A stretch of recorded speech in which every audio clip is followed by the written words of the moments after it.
lived in this city for 20 years now.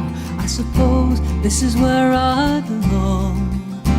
And I don't really mind, but you know there are times when I feel I've been here too long.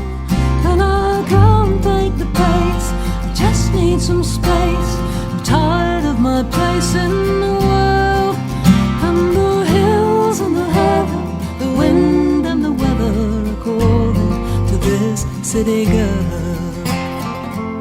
Before I ever started writing songs, I was living with a poet and a massive music fan who introduced me to loads of music, and that's where my kind of popular music education, or acoustic folk education, came from.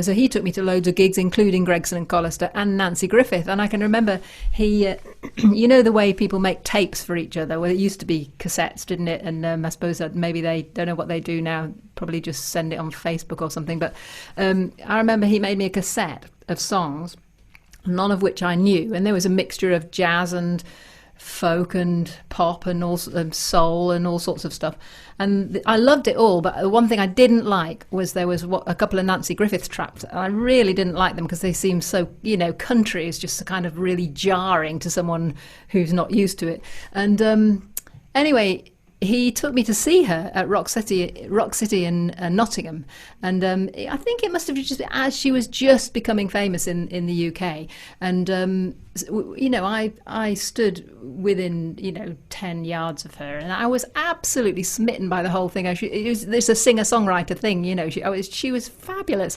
and so getting over that kind of this is country music, and it was just about her, and so that's where that comes from, way before Clive played with her or anything like that. So so it's just she wrote a suite of songs at that time which were very personal, just really well written songs, I thought, and so that's where that side of things comes from. Do you think she's actually influenced you in your writing?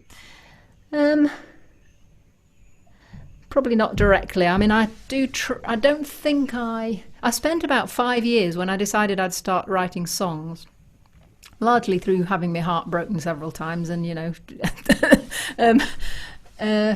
I think I probably spent about 4 or 5 years just listening to stuff and trying to write stuff, and whenever I tried to come out with something, it just sounded cliched or derivative or something. So it took me a long time before I actually wrote songs of my own. So it's hard to say what directly influenced which, perhaps not directly, no. Rain on my window, dried in the night, all day today, it's been fine and right. Down by the shoreline, the water's so clear. It's colder than it should be this time of year. Did I tell you that I walked along the coast to Santa Bay? Did I tell you that I didn't see a soul all day? Did I say how long I stood there looking at the view? Did I tell you that I miss you? 'Cause by the way I do. Obviously, without naming songs, I hasten to add, how much of your writing comes from personal experience? Well, a lot. I mean, vast majority of it, really. I mean, I think what makes me want to write a song is sometimes it's because I think, I'd better write a song. But mainly it's if I have an emotional experience. So it doesn't mean that I'll necessarily write about that, or that it will come out straight away in a song there and then. It might be 10 years later, you know. But like Winter Hill, that was an emotional experience, you know, walking up that hill and the fantastic view, you know. So, and often also when I have time on my own, which is not very often, you know, I'm very rarely on my own, really. And so I often, if I am on my own for a few hours and I'm doing something on my own, then an idea will come. So probably could have been a much more prolific songwriter if I was living on my own, but and not working with other people. But yeah, so yes, I was not all of them, but even the songs which are obviously not about me, there's usually some emotional experience in the past which is coming out, I think. Yeah. I mean, it's to me, music is supposed to transport you somewhere else and get you there, you know. Do you write the words first or the melody, or is it changed depending on how the song comes to you? Quite often I have an idea of something I want to write about. So Winter Hill, for example, it happened. I walked up Winter Hill really early one morning, and as I was going up there, I was quite upset about something, and so, you know, there was an emotional heightened emotion to it, and I just thought, as I walked along, I thought, oh, Winter Hill, that's a really beautiful name. That would make a great song. So I had the idea of that lyrical idea, you know, just a poetic, you know, Winter Hill. What's beautiful, isn't it? So I had the idea for it, but it wasn't until probably a year later that I wrote the song. And so I probably sat down with the guitar and I was probably, you know, just played a few chords and something came out. And so I think it's a bit, so you could say, well, that lyric came first, but I never write a stanza and then put it to music. It would always be, I've had an idea for something lyrical, and then I have to be sitting with the guitar and for it to come out in some way. Does that make sense? Yeah, it does. Do you write your ideas in a book and keep them, or do you just store them in your brain? I do write them down. How often I may while I'm doing something else have an idea thinking that might make a good song. Whether that usually leads to... So occasionally, if I think, well, I'd like to write I should write something, then I might leaf through that and see if I can look at some of the ideas. But usually they're not very good then. So normally, if it's that good, I'd have probably started writing it sooner, you know. But so for the Winter Hill one, I just would have remembered that. On Winter Hill, the frosty earth beneath my feet is shining just like silver in the early morning light. The shadows of the fences and the dry stone walls that cross the land run on away ahead and out of sight. Down below, the road cuts through the moorland to the houses of the huddled town where you are sleeping still. But up here in the crystal air, the sunlight holds me spellbound. It's another world up here on Winter Hill.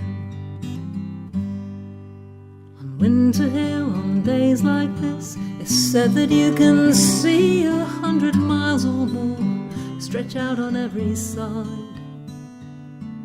1 billion years of rocks in motion, ebb and flow of ice and ocean made the land that lies before me now. A spider's web of towns and cities, motorways and roads and bridges, the legacy of collieries and mills. But up here in the sunlight and the stillness of the morning, it's another world up here on Winter Hill. Couldn't tell you why I made my way up here alone. I don't know what woke me from my sleep. I didn't even know for certain where the path would lead. But life just finds a way sometimes to give you what you need. On Winter Hill, the skylark breaks the silence rising overhead, and suddenly I know it's time to go.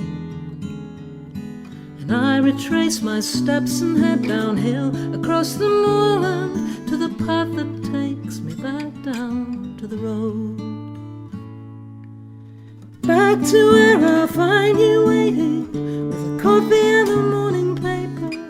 But part of me I know will be here still, standing in the sunlight, in the stillness and the silence of a perfect morning upon Winter Hill. Is guitar your only instrument, or do you play other instruments? She's got balalaika, John. She's got balalaika. Well, a bouzouki. Bouzouki, same thing. Arguable whether I can play it or not, though, that is. Well, yes, it is. I mean, I when I was at school, I played the clarinet and the piano, but the clarinet was my instrument. But in terms of, singing, the guitar's the only instrument I play, and I never thought of myself as a guitarist at all. I mean, I didn't sit at home obsessed with guitar playing.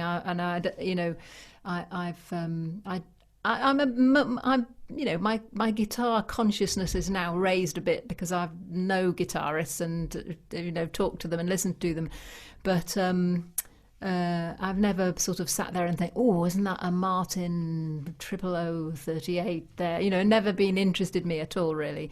And my confidence as a guitar player has improved over the last 5-10 years, I'd say. I've worked quite hard at it, but it's not a natural thing at all. But I do love it. I love progressing and getting better and working at it. It's glacial. The improvement is glacial when you're not a kid. But yeah, I suppose I don't want to be a guitarist, but I would like the guitar parts to be to complement the songs and not to feel anybody thinks, oh, she's useless, she can't play the guitar, so the guys will know this is a bugbear with me. I mean, 90% of your audience don't give a damn. No. You play the guitar very well as far as I'm concerned, and you back your songs with it, and your backings are totally right for the song. The moment somebody starts coming in and, going all over the place, look at me, you've lost your song. You've lost your song. Yeah. And, sorry, it's a bugbear with me. It's not about you, it's about the song. Yeah. Play an instrumental if you want to show off, but songs are songs. Now, there's a song on your new album, Winter Hill, which is the chisel, plane and the lathe, which you've dedicated to your brother who built your guitar. I thought he was a dentist. Yes. Well, he isn't anymore. He's retired now, but which is a real pain in the neck, because now I've got to find a dentist who doesn't hurt me, which is really difficult. But anyway, yes, he was a dentist, but he's just always done lots of woodwork, and so my dad did as well, and just always making things for the house or turning bowls and things like that. So it's a hobby for him, really, and so that's how he got into making guitars. This is ebony, and it was made out of a piece of ebony which my dad bought when he was buying some wood in a timber yard. I think he was buying wood to make a chess set or something like that, and which he turned, and he also saw this piece of ebony in the corner of the timber yard, and he bought that as well, and it just sat there, not with nobody doing anything with it, for years and years and years. And then when he died, my brother inherited everything that was in his workshop, and it sat in his workshop for years and nothing happening to it. And when David made the guitar, then he used it. Apparently it wasn't a very good piece of ebony, so it had some cracks in it, so it couldn't be used for anything very major, but he used it for the headstock veneer. And when we sat down and thought about it, we realised that David was probably about 6 when when that piece of ebony was bought by my dad, and that's the year I was born. So it's kind of quite a nice thing to think that piece of ebony, my dad bought it in the year I was born. I know what you told me, I know what I've heard, but just for a moment I'm lost for words. It's It's one thing to know, and it's another again to touch the wood, to feel the grain. And you took so much trouble, you spend so much time. There's no other way to make something so fine. You have to be patient and skilled in the ways of the sword, the chisel, the plane, and the lathe.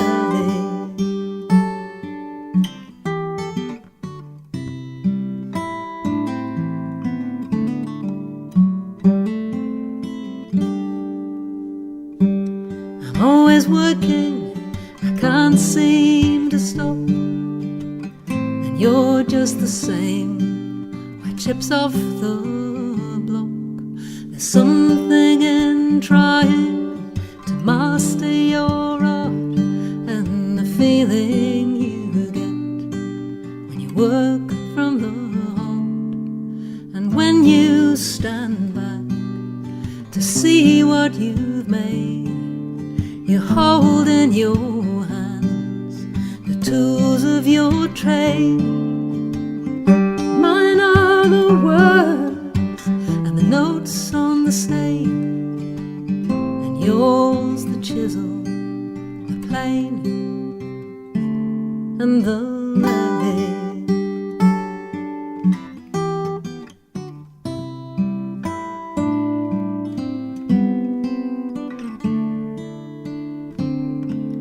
And life is not always kind, preys on your mind.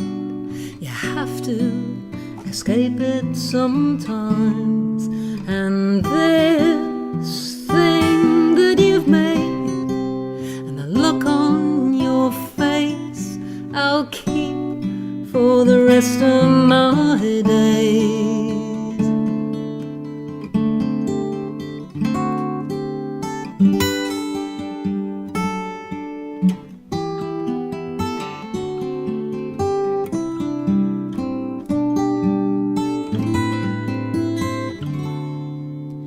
When you stand back to see what you've made, you hold in your hands the tools of your trade.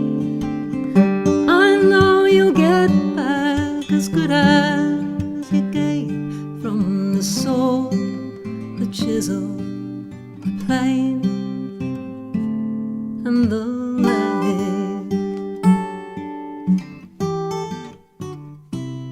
The chisel, the plane, and the lathe.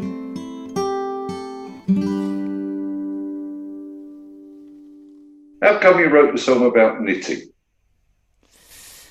Well, I mean, the reason I was knitting was was because my mum was ill, and I was spending a lot of time sitting with her, but not having anything to do, and I'm not particularly good at not having anything to do, so it was something that I started doing. I mean, I used to knit when I was a kid, but so it seemed a good thing to do, to quite good for creating an atmosphere where people can talk if they want to, but don't have to, because I'm doing something, so there's no pressure to talk to me, but you can if you want, kind of thing. And so that's why I was knitting.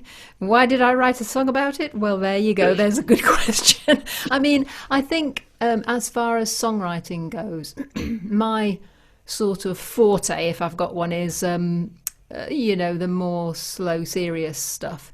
And also, my guitar playing limitations mean that that's what comes out naturally if I don't try to do anything else. So if you're doing 2 40-minute sets, you can't just do all slow, introspective songs. You've got to do something as a bit of light relief, or something more rhythmic, or something. So that's a bit of a challenge, I think, for somebody like me, is to work out to try and write songs which are a bit different. And for better or worse, I seem to end up doing humorous songs. I mean, I suppose singer-songwriting.